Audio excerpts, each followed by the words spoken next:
Urban Gateways has been engaging young people in arts experiences to inspire creativity and impact social change since 1961.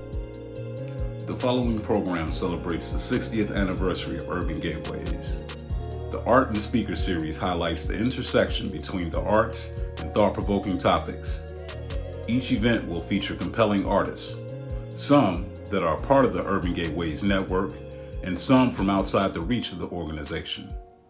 We invite you to sit back and take in some powerful perspectives that we hope will leave you feeling inspired.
Yo, it's NASA here.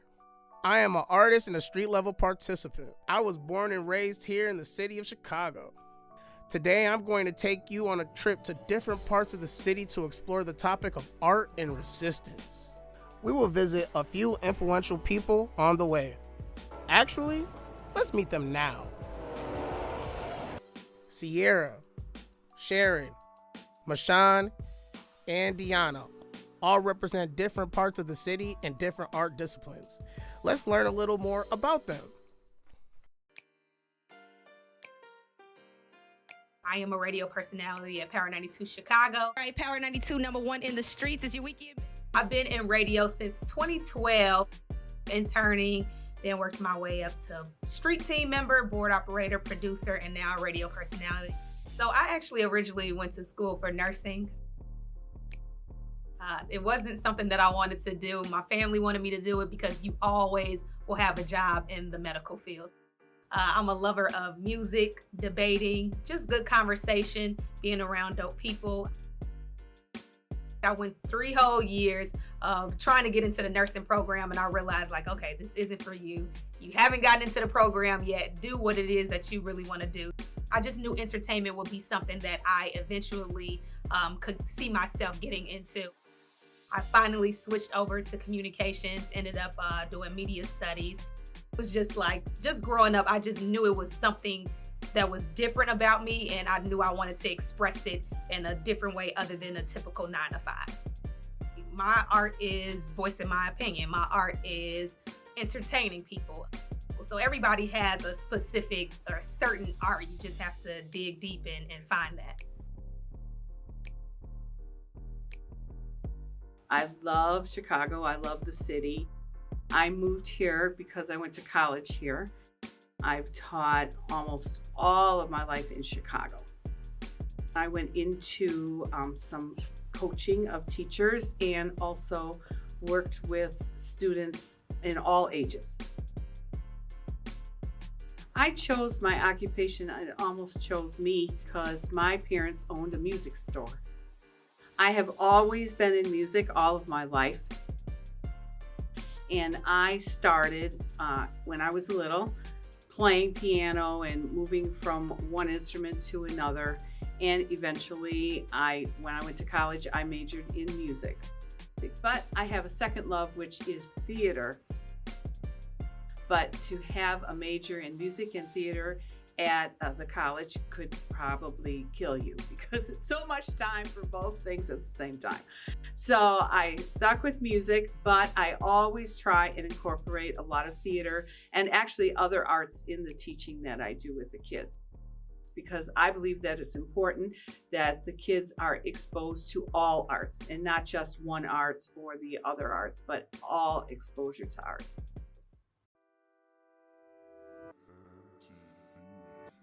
I am a restorative justice practitioner, coach, and trainer.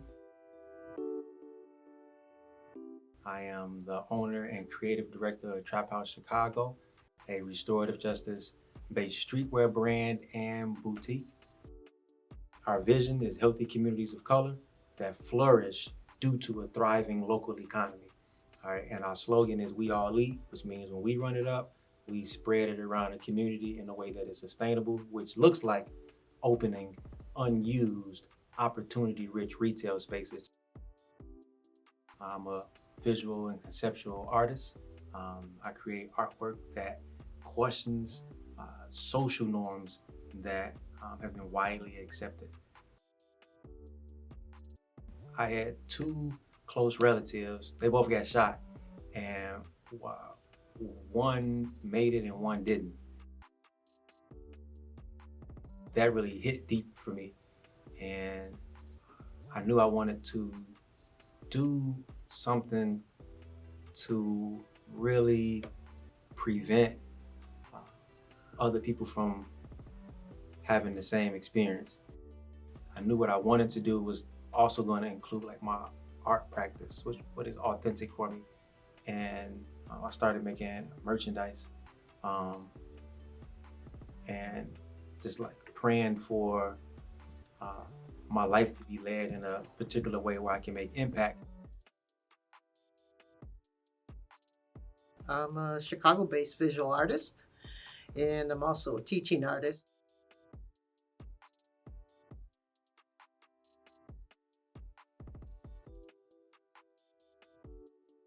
I'm originally from Mexico. I've been a teaching artist for close to 40 plus years now in Chicago and in and around Chicago. So we are here to talk about resistance, right?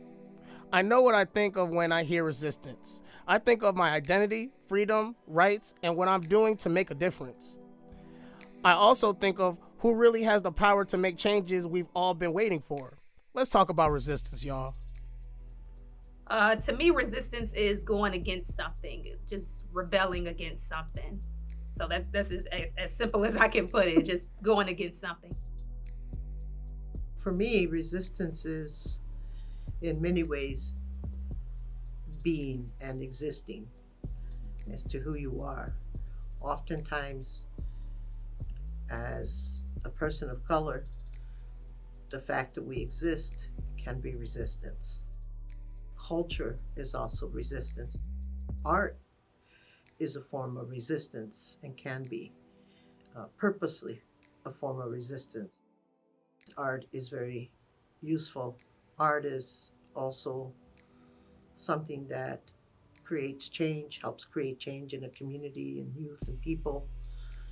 And I feel that it plays a huge role in resistance, not just in our communities here, but throughout the world. I believe that resistance is to be able to make a statement about what your feelings are about different subjects. And those statements might not always be pleasant for everybody, but they are what you feel, and you should be allowed to state what you feel. You know, oftentimes I think for me personally, that the resistance that I experience comes from, like, it's self-imposed. It's things that I want to do, that I know to do, that I feel to do, that I'm capable of doing, and I'll think my way out of not doing it. You know, like, I'll create reasons to procrastinate or reasons to doubt. And I think that is resistance, because ultimately, knowing the truth of who I am, that there's nothing that I can't do, being a spiritual being, to reflect my truth. I do the work in order to be who I am. I don't just say it and don't just be applying it. To me, to be free and equal is just having opportunities, unlimited opportunities, no matter your color, just unlimited opportunities, being able to do whatever it is that you want to do without anything holding you back. Personally, I don't think we're truly free until a lot of issues in society are addressed that creates situations for people that they're not able to have a better life or social justice. But we feel free in a lot of ways, and not just in a personal way, saying, I feel really free today. I'm going to go outside and do things. That's a form of freedom, but I think freedom is much deeper than that. That the idea of freedom, being equal, has many different layers to it, like freedom. And equality is something that I think in this society and many others have not been truly achieved, no matter what gains different groups of people have done because of resistance or social movements. I feel that equality is not yet something that has been reached for the most part, but that is something that we're always striving for and working towards. My students are just working on a Padlet on being free and equal, and what does that mean? Being free and equal means to be able to have the right and the rights and the opportunities of everyone around you, and where you live, where you go to school, where your parents work, where none of those things should make a difference in you being able to have the same opportunities that everybody else has, regardless of where you live.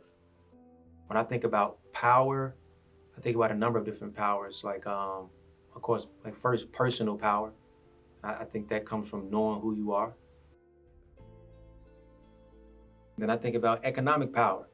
People say, like, only the strong survive. I think about only the economic strong communities survive. I think political power, when we do that by voting. And when I think about social power, I think that's like influence. And I think social power is what the entertainment industry exploits the Black and brown communities of color for. To me, to have power is to be in control, to say that you're over people, but to be able to change. Some people may use their power negatively or just feel that they're better than somebody just because they do have that title over somebody. Some people use that as a title booster, and then other people actually use it as change.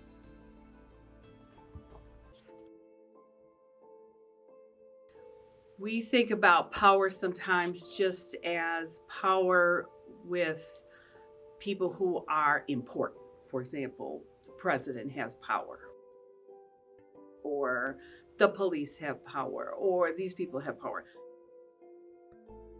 But there are underlying types of powers that are happening all the time.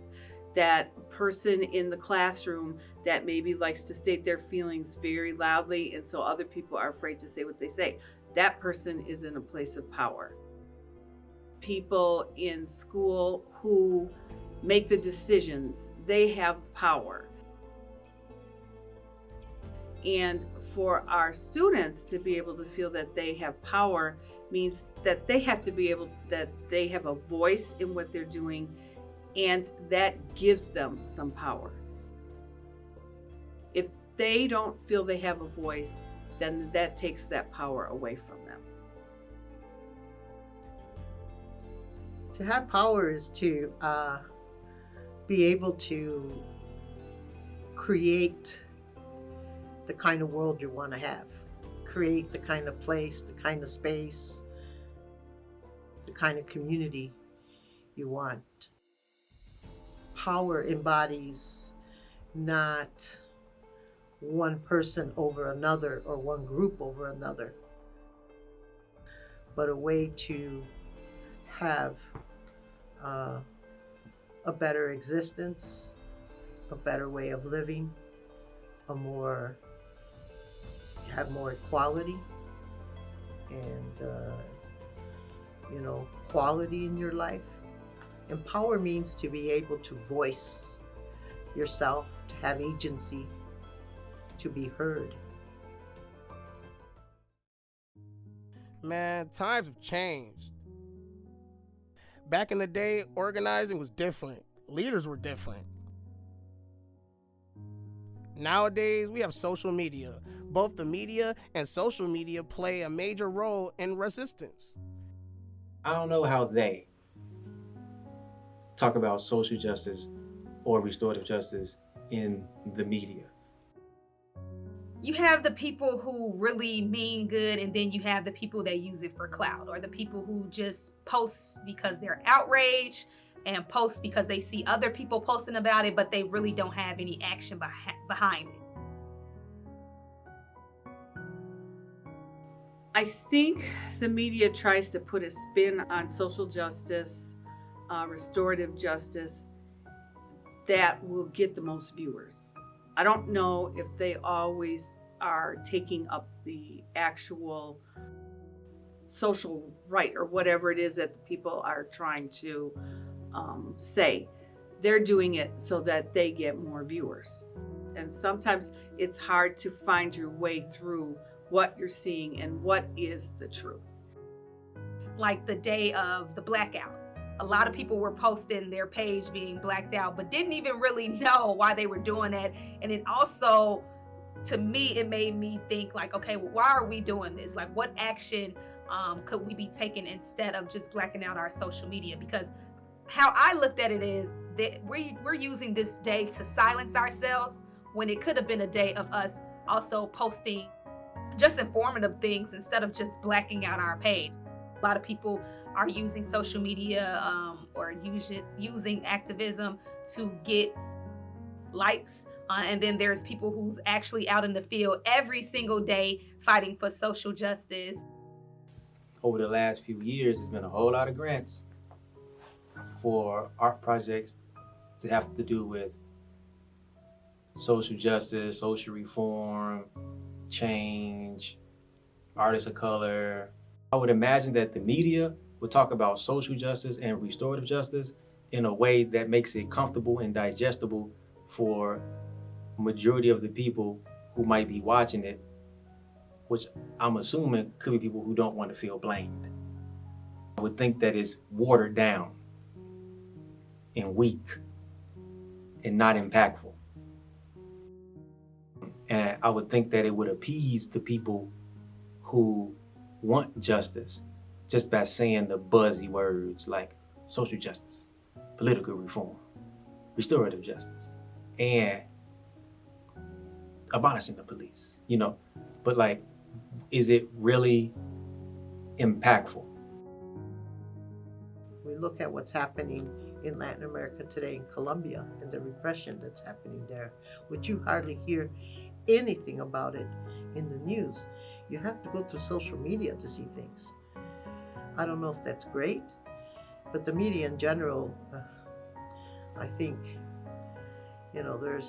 there's a reason why you don't hear these things, and it's not good for me. I keep up with the news in Latin America because I come from Latin America, but I'm also interested in world news what's happening in other places, not just here in my own backyard. Millennials and Gen Z, like, we are the face of social justice. We are the face of putting together these protests. We are also the face of rioting and looting and things like that. It's refreshing for me to see young people begin to organize again and fight for the rights of others and themselves and their communities. Another thing I've been showing to some of my students is Hamilton. And one of the things that we talk about with Hamilton is how young were these people when they fought in the Revolutionary War. Hamilton he came here at 19. He joined the revolution at 19. He was fighting in Yorktown when he was 21. Lafayette was the same age as he was. These guys were young. The work, the sacrifice, the leadership of Gen Z and millennials over the summer of 2020 prevented Black deaths from being ignored, demanded attention. I think those are the outcomes of protesting. We're not scared. We aren't scared to fight for what we believe in. We aren't scared to go to jail behind what it is that we believe in. It isn't our grandparents that's putting these things together. It isn't our parents that's putting these things together. It's literally people that look like me, that's my age, who's probably still in school, people who's probably working at the mall or something as simple as that, and we're actually putting our brains behind figuring out what change we need in order to just be better as a nation. We can't talk about resistance without acknowledging a year that forever changed our lives in many ways. 2020. The summer of 2020 was significant because we were not only fighting a global pandemic, but now we were addressing many years of systemic racism after the murder of George Floyd. Everyone from youth, politicians, and even artists were faced with being held accountable and forced now to acknowledge the systemic racism. 2020 has been a year of a lot of reckoning, a lot of reflection, and a lot of action, actually. The summer of 2020 for me as a Black woman was extremely draining.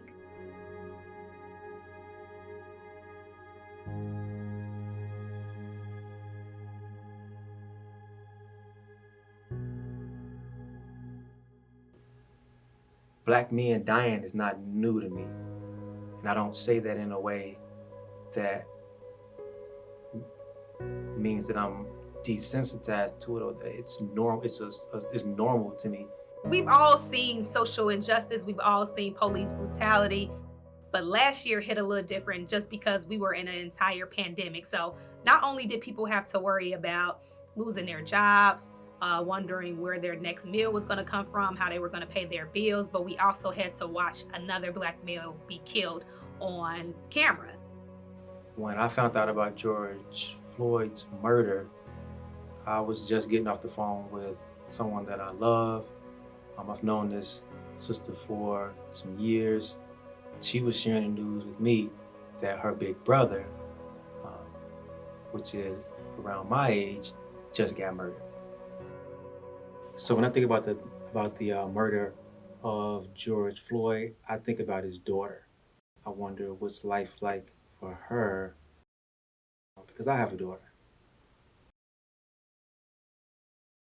It is not something new that people have risen up to voice their opinions, to protest, to march, to do the things that you have to do to have agency, to be heard, and also to make change. Love the protesting, but sometimes I think, like, is protesting, is it effective? Like, does it change things? There will be people who are really upset and then people who are fake upset. There will be people who will loot just because, I mean, it's just an opportunity for them to come up. And then it's people who are looting just because, or not even just looting, but just damaging property because they are fed up. You see, they were going to, of course, they were coming to our areas too, and we were low-key like messing up our own communities. But the main areas that people were going to was downtown, because that's what's always protected. The police only cared about protecting the white dollar, quote unquote, or protecting downtown, because that's where the money was. So you have people like, okay, if y'all mistreating us, we're gonna mistreat you by destroying downtown. So there were people who had, you know, I won't say a good motive behind it, because looting is never the answer, but there were people who had good reasoning behind it, and people who were just trying to come up. I love to see the murals and things like that, but are things like that really changing? So it was bittersweet for me. Like, I love seeing people come together, but it's like, all right, we do the same things over and over and over. How can this help change things? And it's been difficult because I think a lot of people, especially in many countries, but especially here, the killing of men, African American men, of African American communities, Black and brown men and women, is systemic in this country. I believe that it's something that's not isolated, that doesn't happen because they did something terribly wrong. I believe because the powers that be really feel threatened with the way that communities are rising up to have rights. We all play a role in resistance. It is important for me to stay grounded, but also stand up for what is right. As a young person, it is extremely important for me to give back to the community because they have made it a point to invest in me. I often wonder how others in the art community believe in participating in resistance. I think my role has been to try to be consistent and be there for all the kids that I teach. Tells them if they have concerns, I'd be happy to hear it. Also, to give the kids an idea that even though I am white, I might not be able to completely understand or walk in that person's shoes, but I can certainly empathize with them, and I can try and be as supportive as possible. And so I really put a lot of that into my work with the kids. Art and resistance are so intertwined that it is really important for people to understand the roles that it has. And I think educating the students to be able to use it and to be able to how to create it and then how to use it to give themselves some voice is a really important piece to the whole conversation. I am personally participating in resistance by sticking to my daily rituals and routines. So like resisting and doing the work to ensure that I'm showing up in a way that is aligned with where I'm going, as well as expressing in a way that is aligned with the impact and like the waves, the ripples that I want to create. Like art is to reflect the times. Yeah, I think it's cool to see the work again that the millennials and Gen Z have done to make it a social norm to at least appear that you are a loving individual of all people, you know, and to make it partially unacceptable to express anything less than something close to love for all people. So I would say good job, art, for your impact in 2020. I'm going against social injustice. I'm making sure I'm always voicing my opinion about things. I'm making sure that I'm showing up to things that I feel like will be good for the community or will be good for the betterment of people of color. So yeah, I'm just making sure I'm going against any police brutality, any black on black crime, any white on black crime. Just going against the negative and always being here for the positive. Yeah, I think that during, this past year with the pandemic and social unrest, it feels to me, and even personally as an artist, that a lot of us have created more art than even before the pandemic. Art has been a way to bridge and to communicate these issues that are going on right now. And the way that people have expressed themselves through murals and painting of storefronts, I think has been a way of also of healing, of trying to heal and get through to some of the most difficult moments that people are facing or have faced during that time, especially after the killing of George Floyd.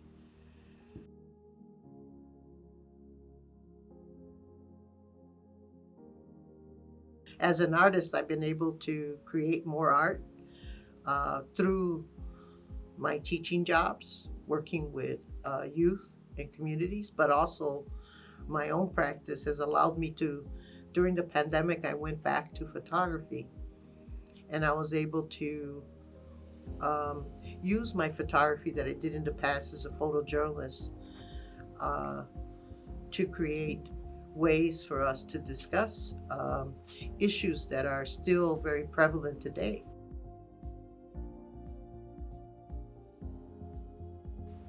The Red Summer Project, that took place in 2019.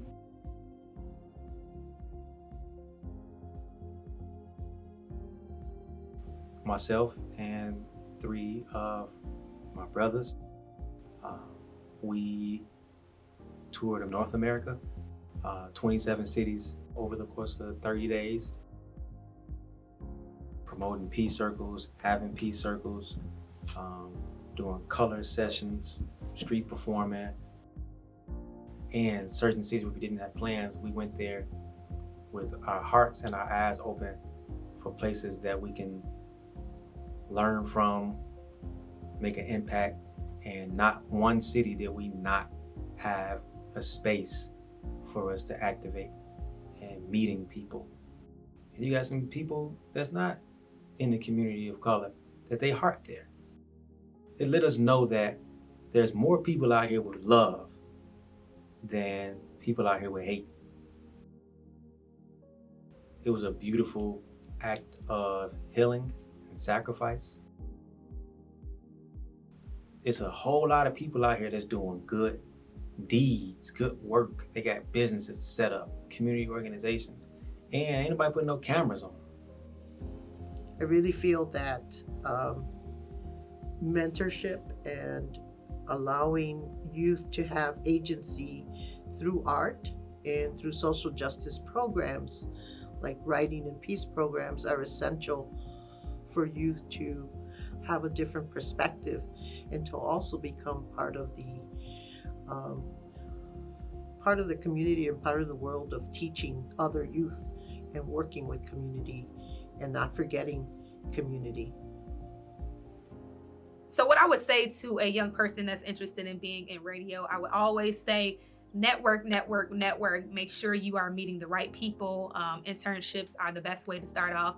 And whenever you do get in position and be able to fill a seat like I have as being a radio personality, use your platform to the best of your ability, like whatever it is that you need to use it for. Like, no, I'm not a social activist. No, politics isn't my thing. I hate talking about police brutality. I hate talking about negativity, but it's my duty to inform the people. So make sure you're informative and give your opinion about things and also take action.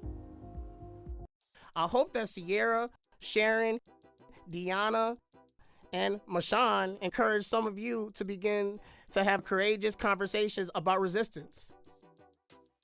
I am a radio personality here in Chicago, Power 92 Chicago. You can catch me each and every Saturday, 2 to 6 p.m. And also follow me on social media at Sierra_Monet.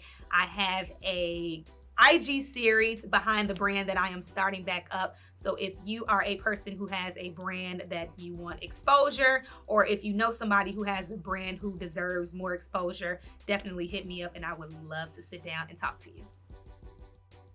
Our students at Mays Academy, we have a website, maysacademy.com, and all the teachers at Mays have their own websites that are attached onto the larger website. And so our students have put together a lot of their feelings and voices through a technique called Padlet, where they can put on things that they have done, that they have said, that graphics that they think in songs that they think are meaningful. And so we're going to be putting more and more of that on my website that can be found in the Mays website. Of course, right now we're hybrid, so it's a little bit different because we have some students who are doing everything online, and then we have some students who are doing things in person. But we are trying for a combination of the two. I'm currently part of a group show at Chicago Art Department called Seeds in My Pocket, which is a exhibition and project between two communities, South Shore and Pilsen. And I'm also currently I'm part of a show called Latinx American at DePaul Art Museum. There are several podcasts and talks with myself and the other artists, and that could be found at DePaul Art Museum. You guys can follow me at on Instagram at Pilsenita or Diana Solis. Look for me there. Also, my blog site. I have an old school blog site, which is terrific.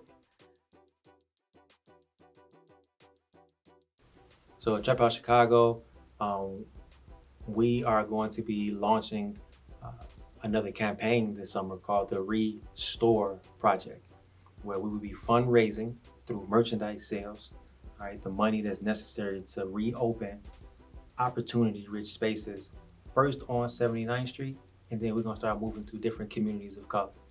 All right, so we see an unused retail space. We work with the community to see what business was there.